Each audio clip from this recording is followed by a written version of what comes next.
a WikiVidi documentaries production. Don't forget to like and subscribe. Enjoy. Korean War. The Korean War was a war between North Korea and South Korea. The war began on the 25th of June 1950 when North Korea invaded South Korea following a series of clashes along the border. As a product of the Cold War between the Soviet Union and the United States, Korea had been split into two sovereign states. Both governments claimed to be the sole legitimate government of all of Korea, and neither accepted the border as permanent. The conflict escalated into open warfare when North Korean forces, supported by the Soviet Union and China, moved into the south on the 25th of June 1950. The United Nations Security Council authorized the formation and dispatch of UN forces to Korea to repel what was recognized as a North Korean invasion. 21 countries of the United Nations eventually contributed to the UN force, with the United States providing around 90% of the military personnel. After the first 2 months of war, South Korean and U.S. forces rapidly dispatched to Korea were on the point of defeat, forced back to a small area in the south known as the Pusan Perimeter.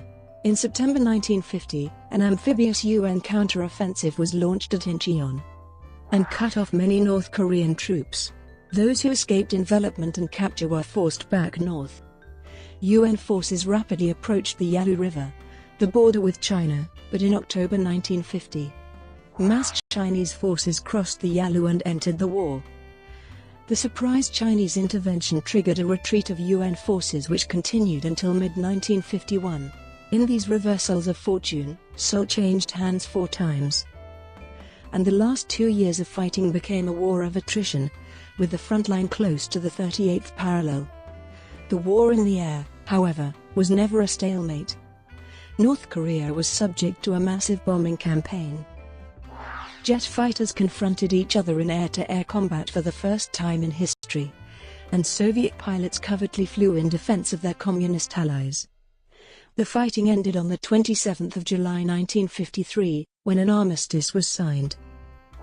The agreement created the Korean demilitarized zone to separate North and South Korea, and allowed the return of prisoners. However, no peace treaty was ever signed, and according to some sources the two Koreas are technically still at war, engaged in a frozen conflict. In April 2018, the leaders of North and South Korea met at the demilitarized zone and agreed to sign a treaty by the end of the year to formally end the Korean War. As a war undeclared by all participants, the conflict helped bring the term police action into common use.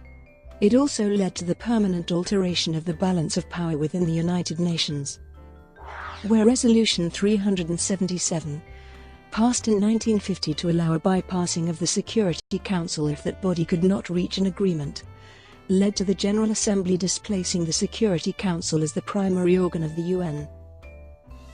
Names. In South Korea, the war is usually referred to as 625, or the 625 upheaval, Ukyo-dongnan, reflecting the date of its commencement on the 25th of June. In North Korea, the war is officially referred to as the Fatherland Liberation War, or alternatively the Choson Korean War. In China, the war is officially called the War to Resist America and Aid Korea, although the term Chaoxian War is also used in unofficial contexts, along with the term Han War, more commonly used in regions such as Hong Kong and Macau. In the U.S., the war was initially described by President Harry S. Truman as a police action, as the United States never formally declared war on its opponents and the operation was conducted under the auspices of the United Nations. It has been referred to in the English-speaking world as the Forgotten War, or the Unknown War, because of the lack of public attention it received both during and after the war, and in relation to the global scale of World War II, which preceded it, and the subsequent angst of the Vietnam War, which succeeded it. Imperial Japanese Rule, 1910-1945. Imperial Japan destroyed the influence of China over Korea in the First Sino-Japanese War, ushering in the short-lived Korean Empire. A decade later, after defeating Imperial Russia in the Russo-Japanese War. Japan made Korea its protectorate with the Ulsa Treaty in 1905, then annexed it with the Japan-Korea Annexation Treaty in 1910. Many Korean nationalists fled the country. A provisional government of the Republic of Korea was founded in 1919 in nationalist China. It failed to achieve international recognition, failed to unite nationalist groups, and had a fractious relationship with its US-based founding president, Syngman Rhee.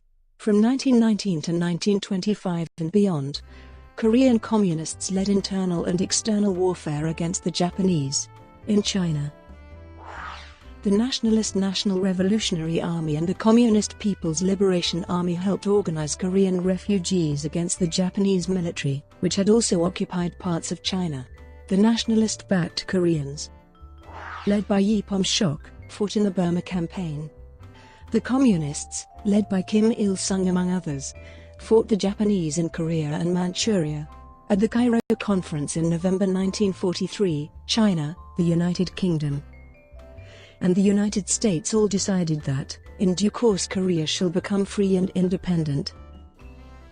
Soviet-Japanese War, 1945. At the Tehran Conference in November 1943 and the Yalta Conference in February 1945, the Soviet Union promised to join its allies in the Pacific War within 3 months of the victory in Europe. Accordingly, it declared war on Japan on the 9th of August 1945, 3 days after the USA dropped the bomb on Hiroshima. By the 10th of August, the Red Army had begun to occupy the northern part of the Korean peninsula. On the night of the 10th of August in Washington, U.S. Colonels Dean Rusk and Charles H. Bonesteel III were tasked with dividing the Korean peninsula into Soviet and U.S. occupation zones and proposed the 38th parallel. This was incorporated into the U.S. General Order No. 1, which responded to the Japanese surrender on the 15th of August. Explaining the choice of the 38th parallel, Rusk observed, "Even though it was further north than could be realistically reached by U.S. forces, in the event of Soviet disagreement, we felt it important to include the capital of Korea in the area of responsibility of American troops." He noted that he was faced with the scarcity of U.S. forces immediately available, and time and space factors, which would make it difficult to reach very far north before Soviet troops could enter the area. As Rusk's comments indicate, the U.S. doubted whether the Soviet government would agree to this. Stalin, however, maintained his wartime policy of cooperation, and on the 16th of August the Red Army halted at the 38th parallel for 3 weeks to await the arrival of U.S. forces in the south. Korea divided, 1945-1949. On the 8th of September 1945, U.S. Lieutenant General John R. Hodge arrived in Incheon to accept the Japanese surrender south of the 38th parallel. Appointed as military governor, Hodge directly controlled South Korea as head of the United States Army military government in Korea. He attempted to establish control by restoring Japanese colonial administrators to power, but in the face of Korean protests quickly reversed this decision. The Uzumjik refused to recognize the provisional government of the short-lived People's Republic of Korea due to its suspected communist sympathies. In December 1945, Korea was administered by a U.S.-Soviet Union Joint Commission, as agreed at the Moscow Conference, with the aim of granting independence after a 5-year trusteeship. The idea was not popular among Koreans and riots broke out. To contain them, the Uzumjik banned strikes on the 8th of December 1945 and outlawed the PKE Revolutionary Government and the PKE People's Committees on the 12th of December 1945. Following further large-scale civilian unrest, the Uzumjik declared martial law. Citing the inability of the Joint Commission to make progress, the U.S. government decided to hold an election under United Nations auspices with the aim of creating an independent Korea. The Soviet authorities and the Korean Communists refused to cooperate on the grounds it would not be fair, and many South Korean politicians boycotted it. A general election was held in the South on the 10th of May 1948. North Korea held parliamentary elections 3 months later on the 25th of August. The resultant South Korean government promulgated a national political constitution on 17 July 1948, and elected Syngman Rhee as president on 20 July 1948. The Republic of Korea was established on 15 August 1948. In the Soviet Korean zone of occupation, the Soviet Union established a communist government led by Kim Il-sung. The Soviet Union withdrew as agreed from Korea in 1948, and U.S. troops withdrew in 1949. Chinese Civil War, 1945–1949. With the end of the war with Japan, the Chinese Civil War resumed in earnest between the Communists and Nationalists. While the Communists were struggling for supremacy in Manchuria, they were supported by the North Korean government with materiel and manpower, according to Chinese sources. The North Koreans donated 2,000 railway cars worth of supplies while thousands of Koreans served in the Chinese People's Liberation Army during the war. North Korea also provided the Chinese Communists in Manchuria with a safe refuge for non-combatants and communications with the rest of China. The North Korean contributions to the Chinese Communist victory were not forgotten after the creation of the People's Republic of China in 1949. As a token of gratitude, between 50,000 and 70,000 Korean veterans that served in the PLA were sent back along with their weapons, and they later played a significant role in the initial invasion of South Korea. China promised to support the North Koreans in the event of a war against South Korea. After the formation of the People's Republic of China in 1949, the Chinese government named the Western nations, led by the United States, as the biggest threat to its national security, basing this judgment on China's century of humiliation beginning in the early 19th century. U.S. support for the nationalists during the Chinese Civil War, and the ideological struggles between revolutionaries and reactionaries. The Chinese leadership believed that China would become a critical battleground in the United States' crusade against communism, as a countermeasure and to elevate China's standing among the worldwide communist movements. The Chinese leadership adopted a foreign policy that actively promoted communist revolutions throughout territories on China's periphery. Prelude to War, 1950. By 1949, South Korean forces had reduced the active number of communist guerrillas in the south from 5,000 to 1,000. However, Kim Il-sung believed that the guerrillas weakened the South Korean military, and that a North Korean invasion would be welcomed by much of the South Korean population. Kim began seeking Stalin's support for an invasion in March 1949, traveling to Moscow to attempt to persuade him. Serious border clashes between South and North occurred on 4 August 1949, when thousands of North Korean troops attacked South Korean troops occupying territory north of the 38th parallel. The 2nd and 18th Infantry Regiments of Roka repulsed initial attacks in Kuksabong and Chongmu, and at the end of the clashes Roka troops were completely routed. Stalin initially did not think the time was right for a war in Korea. Chinese Communist forces were still embroiled in the Chinese Civil War, while U.S. forces remained stationed in South Korea. By spring 1950, he believed that the strategic situation had changed. Communist forces under Mao Zedong had secured final victory in China. U.S. forces had withdrawn from Korea, and the Soviets detonated their first nuclear bomb, breaking the U.S. atomic monopoly. As the U.S. had not directly intervened to stop the communist victory in China, Stalin calculated that they would be even less willing to fight in Korea, which had much less strategic significance. The Soviets had also cracked the codes used by the U.S. to communicate with their embassy in Moscow, and reading these dispatches convinced Stalin that Korea did not have the importance to the U.S. that would warrant a nuclear confrontation. Stalin began a more aggressive strategy in Asia based on these developments, including promising economic and military aid to China through the Sino-Soviet Treaty of Friendship, Alliance, and Mutual Assistance. In April 1950, Stalin gave Kim permission to invade the South under the condition that Mao would agree to send reinforcements if needed. Stalin made it clear that Soviet forces would not openly engage in combat to avoid a direct war with the United States. Kim met with Mao in May 1950. Mao was concerned the U.S. would intervene, but agreed to support the North Korean invasion. China desperately needed the economic and military aid promised by the Soviets. However, Mao sent more ethnic Korean PLA veterans to Korea and promised to move an army closer to the Korean border. Once Mao's commitment was secured, preparations for war accelerated.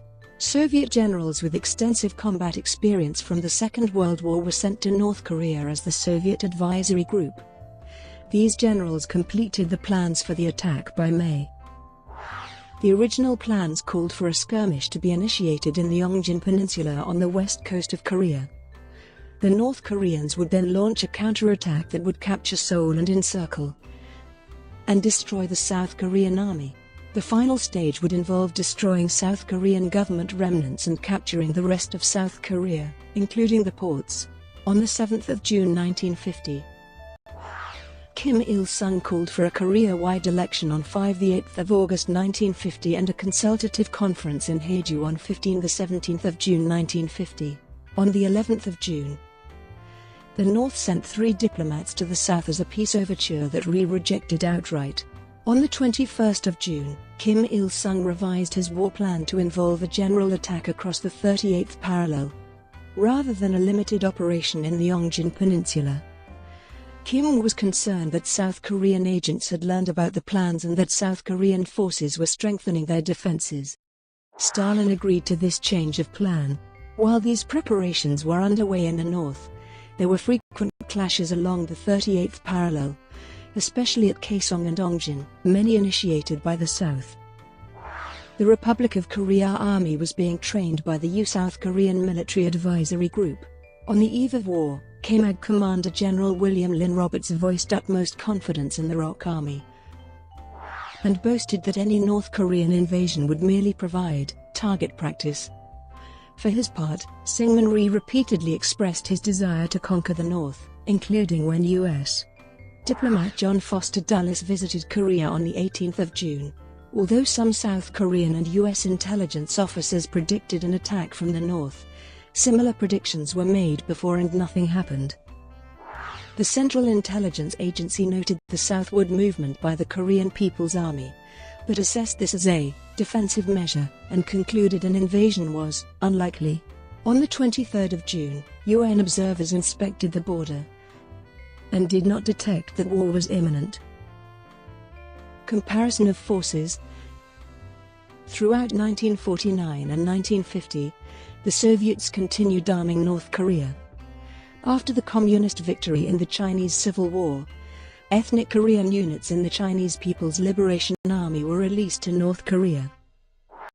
The combat veterans from China, the tanks, artillery and aircraft supplied by the Soviets, and rigorous training increased North Korea's military superiority over the South, armed by the U.S. military with mostly small arms, but no heavy weaponry such as tanks.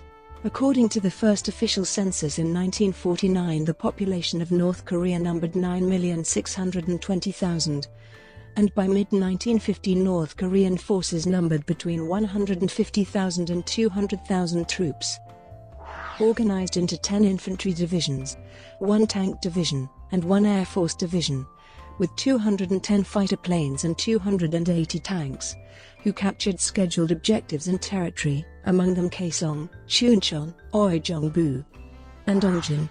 Their forces included 274 T-34-85 tanks, 200 artillery pieces, 110 attack bombers, and some 150 Yak fighter planes, and 35 reconnaissance aircraft, in addition to the invasion force. The North KPA had 114 fighters, 78 bombers, 105 T-34-85 tanks, and some 30,000 soldiers stationed in reserve in North Korea. Although each navy consisted of only several small warships, the North and South Korean navies fought in the war as seaborne artillery for their armies. In contrast, the Republic of Korea population totaled 20,188,641, and its army was unprepared and ill-equipped. As of the 25th of June 1950, the ROK Army had 98,000 soldiers, no tanks, and a 22-piece air force comprising 12 liaison type and 10 86 advanced trainer airplanes. Large U.S. garrisons and air forces were in Japan, but only 200–300 American troops were in Korea. Course of the war. At dawn on Sunday the 25th of June 1950, the Korean People's Army crossed the 38th parallel behind artillery fire. The KPA justified its assault with a claim that ROK troops attacked first and that the KPA were aiming to arrest and execute the bandit traitor Syngman Rhee. Fighting began on the strategic Hongjin Peninsula in the west. There were initial South Korean claims that they captured the city of Haeju, and this sequence of events has led some scholars to argue that the South Koreans fired first. Whoever fired the first shots in Hongjin, within an hour, North Korean forces attacked all along the 38th parallel. The North Koreans had a combined arms force including tanks supported by heavy artillery. The South Koreans had no tanks, anti-tank weapons or heavy artillery to stop such an attack. In addition, South Koreans committed their forces in a piecemeal fashion and these were routed in a few days. On the 27th of June, Rhee evacuated from Seoul with some of the government. On the 28th of June, at 2 a.m., the South Korean army blew up the Hangang Bridge across the Han River in an attempt to stop the North Korean army. The bridge was detonated while 4,000 refugees were crossing it and hundreds were killed. Destroying the bridge also trapped many South Korean military units north of the Han River. In spite of such desperate measures, Seoul fell that same day. A number of South Korean National Assemblymen remained in Seoul when it fell, and 48 subsequently pledged allegiance to the North. On the 28th of June, Rhee ordered the massacre of suspected political opponents in his own country. In 5 days, the South Korean forces, which had 95,000 men on the 25th of June, was down to less than 22,000 men. In early July, when U.S. forces arrived, what was left of the South Korean forces were placed under U.S. operational command of the United Nations Command. Brought to you by WikiVidi Documentaries. Would you like to know more?